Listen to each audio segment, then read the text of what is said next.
여러분, 인플레이션이 정점을 넘어섰다 하는 이야기가 지금 미국에서 나오고 있습니다. 왜냐고요? 단서는 여기에 있습니다. 5월 개인 소비 지출 물가지수 PCE 지수라는 겁니다. 이게 6.3% 상승했다고 발표를 했습니다. 6.3%. 이것은 4월하고 비교하면 똑같은 수준입니다.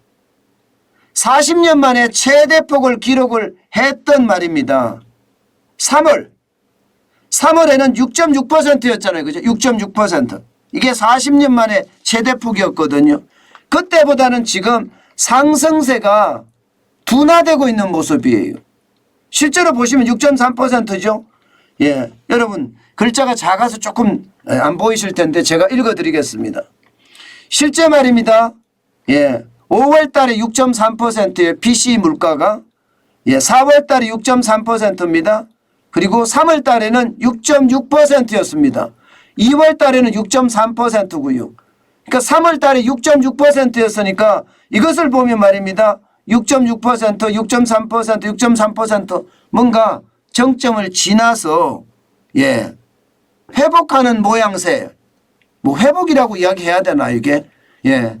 어쨌든 인플레이션이 좀 정점을 지났다 이런 모양새가 나타나는 거잖아요.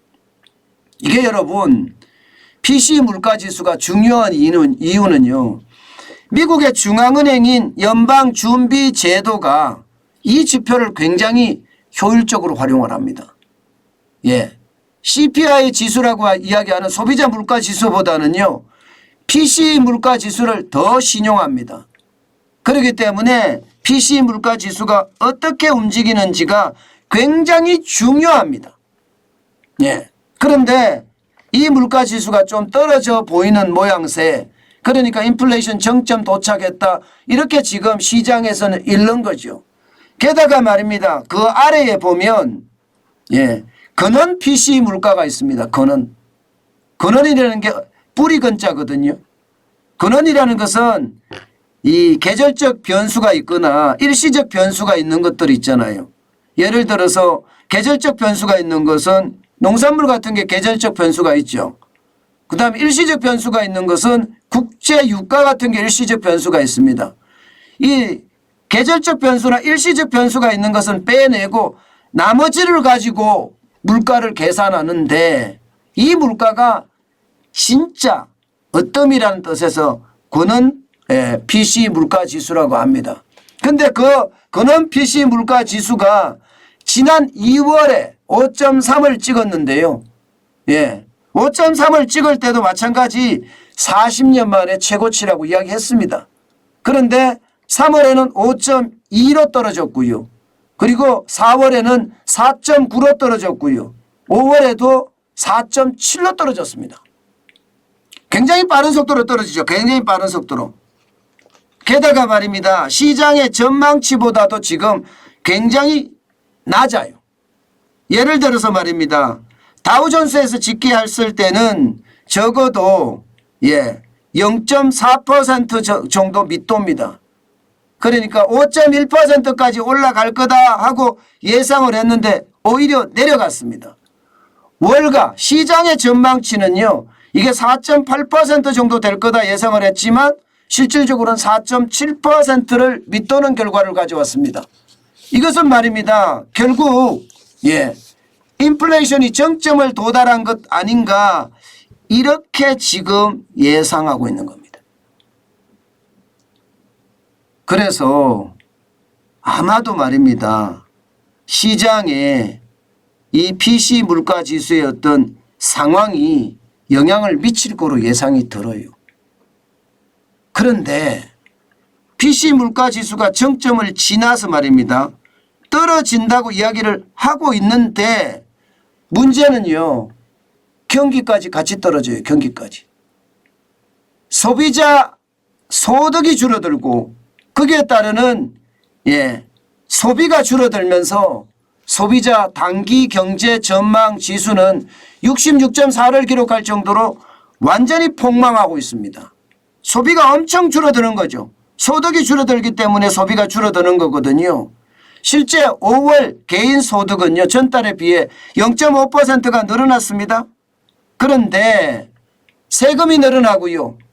예, 물가가 오르니까 기타 비용이 늘어나서 가처분 소득은 실질적으로 마이너스 0.1%가 된 겁니다.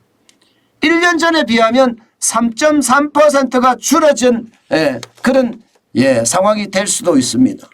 그러니 여러분, 지금 미국의 금리 인상 실질적으로 말입니다.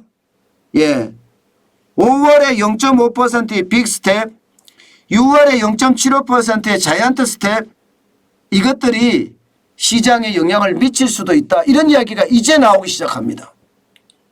이제. 그러면 여러분, 미국의 금리는 어떻게 될까요? 분명한 것은 7월에도 자이언트 스텝을 한다. 이렇게 지금 현재까지는 시장에서 읽히고 있습니다. 7월 26일, 27일 날 연방준비제도 이사회가 열리면 그렇게 될 가능성이 크다 이렇게 얘기하지만 오히려 요즘은요, 이 지표를 보면 지금 PCE 물가지수가 정점을 찍었다 이렇게 나오잖아요. 여기에다가 지금 경기가 침체된다 이런 분위기가 나오잖아요. 그럼 자이언트 스텝이 아니라 빅 스텝이나 베이비 스텝으로도 갈 수 있다는 그런 예상들이 나옵니다. 그러니까 7월 26일, 27일 연방공개시장위원회가 열릴 텐데 열렸을 때 모든 가능성이 열려있다 이렇게는 보겠지만 올리는 것은 분명합니다. 왜냐하면 아직도 높기 때문에. 아직도 그는 PC 물가지수가 4.7이라는 것은 낮은 숫자가 아니거든요. PC 물가지수가 지금 많이 올라간 것 6.3%라는 것도 적은 숫자가 아니거든요. 금리는 올릴 거예요. 올리는데 이제 자이언트 스텝은 아닐 수도 있다 하는 얘기가 나오는 겁니다. 그럼 빅 스텝일 수도 있다는 거예요. 자, 그렇게 되니까 시장은 어떤 반응을 보였을까요? 오늘 뉴욕 증시는 어떤 반응을 보였을까요? 떨어졌습니다. 오늘 보시는 것처럼 굉장히 많이 떨어졌다가 회복하는 듯 보였지만 결국은 떨어졌어요. 0.82%가 떨어졌습니다. 253.88을 기록했고요. 3775.43을 기록했습니다. 결국 말입니다. 시장에서 하락으로 반응을 했다는 것은요. 이게 물가지수가 정점을 지났지만 아직 낮은 수준이 아니다 이렇게 생각을 하는 거고요. 그렇기 때문에 연방준비제도에서도 공개시장위원회를 열어서 금리를 올릴 거다 이렇게 예상이 됩니다. 그에 따라서 침체까지도 같이 일어날 거다 이렇게 예상하고 있는 겁니다. 시장은요. 나스닥도 마찬가지입니다. 나스닥도 지금 1.33%가 빠져서요. 149.15가 떨어졌습니다. 11,028.74로 마감했습니다. 오늘 새벽 시황입니다. 이런 것을 보면요. 아직까지 여러분 인플레이션이 정점을 지났다고 하더라도 주가가 급반등할 거다 이런 생각은 저는 하지 않습니다. 왜냐하면 그만큼 말입니다. 금리 인상에 대한 현장의 어떤 효과들이 나타나서 경기 침체로 곤두박질 칠 수도 있으니까요. 심지어 말입니다. 제롬 파월 연방준비제도 의장도 말입니다. 지금 뭐라고 이야기합니까 여러분? 연착륙 막을 수도 없지만 진짜 힘들 수도 있다. 이런 표현까지 가끔 내잖아요. 그렇기 때문에 여러분 지금은요. 이게 물가가 정점을 지난 게 중요한 게 아니는 거예요. 물가가 2%대로 잡히고요. 경기 침체가 중단되는 것. 이게 아마 시장에서 원하는 것은 아닐까. 저는 다시 한번 생각을 해봅니다. 여러분, 시장은 늘 변화가 심합니다. 그 변화가 심한 시장에서요. 요즘 같을 때는요. 관망장세가 좋습니다. 현금을 쌓아가는 것 말입니다. 하루하루가 다르잖아요. 지금. 롤러코스터 장세가 계속 일어나니까요. 변동성이 이렇게 심할 때는 저축도 그 양을 굉장히 줄여야 돼요. 저도 굉장히 줄였거든요. 저는 삼성전자 한 주 사는데 요즘은 진력을 다하고 있고요. 계속 떨어지면 계속 저축을 더 해갈 겁니다. 저는. 그렇지만 항상 시장을 호시우보 호랑이 눈으로 쳐다보고요. 소의 발걸음으로 걸어가는 것처럼 조심하고 또 조심할 것입니다. 오늘도 여러분들 조심조심해서 시장을 바라봤으면 좋겠습니다.